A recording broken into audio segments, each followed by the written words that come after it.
আসসালামু আলাইকুম, কেমন আছেন সবাই? আশা করি আল্লাহর রহমতে ভালো আছেন। চলে আসলাম একটি নতুন রেসিপি নিয়ে। আজকে তৈরি করে দেখাবো মুরগির মাংসের রেজালা।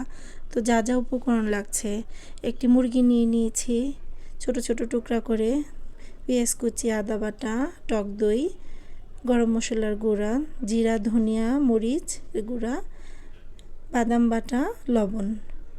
চুলায় একটি প্যান বসিয়ে নিয়েছি, দিয়ে দিলাম 1 কাপ তেল। এখন দিয়ে দিব পেঁয়াজ কুচি হালকা একটু ভেজে নেব, বেশি ভাজবো না। দিয়ে দিব এখন তেজপাতা, এলাচি, দারচিনি, লবঙ্গ। এখন দিয়ে দিব আদা বাটা 3 টেবিল চামচ, দিয়ে একটু নাড়াচাড়া করে নিব যেন আদার গন্ধটা না করে। এখন দিয়ে দিব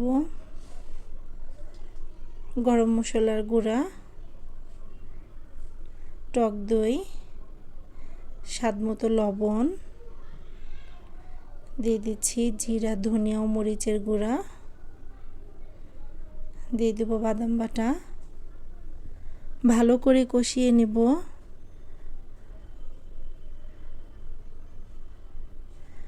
আর দিয়ে দিব 1 চামচ টমেটো সস।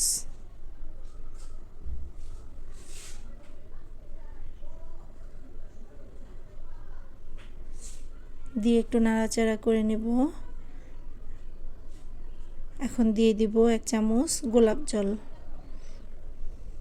গোলাপ জলটা অপশনাল, আপনারা দিতেও পারেন, নাও দিতে পারেন। আমি দিয়েছি। এখন দিয়ে দিলাম একটু পানি যেন না পুড়ে যায়।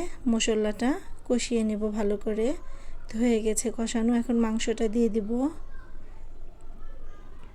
ভালো করে কষিয়ে নিতে হবে।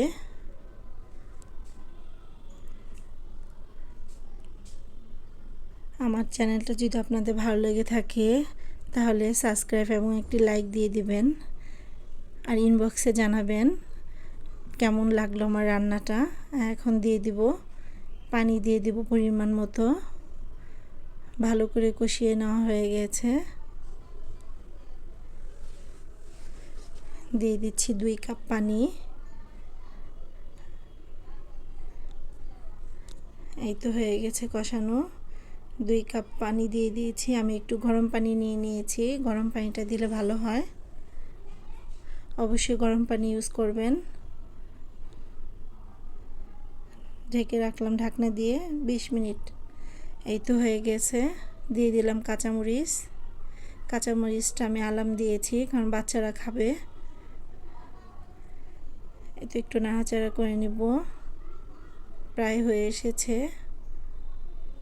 ঢেকে দিচ্ছি 5 মিনিটের জন্য।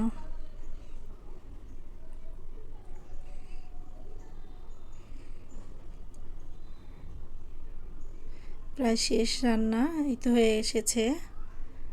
এখন দিয়ে দিব 1 চামচ ঘি, একটু নাড়াচাড়া করে। এই তো 1 চামচ ঘি দিয়ে দিলাম। ঘিটা দিলে খুব ভালো একটা ফ্লেভার আসে। এখন একটু নাড়াচাড়া করে একটি ডিশ নিব।